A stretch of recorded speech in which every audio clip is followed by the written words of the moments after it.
Masih ingat artis Risty Tagor? 3 kali menikah, 3 kalinya bercerai, begini kabarnya sekarang.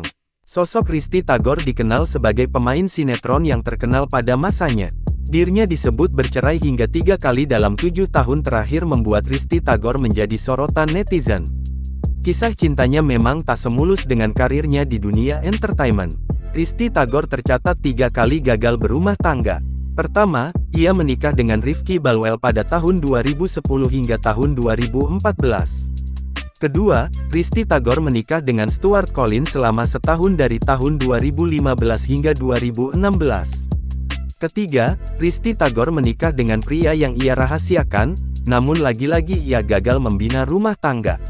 Lantas, bagaimana kabarnya sekarang?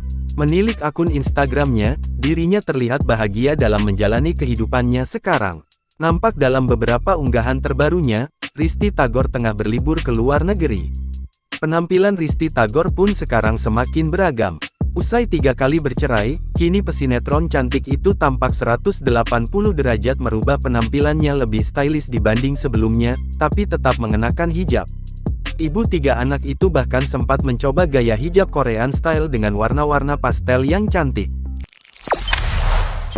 Jangan lupa subscribe, share, komen, dan like ya!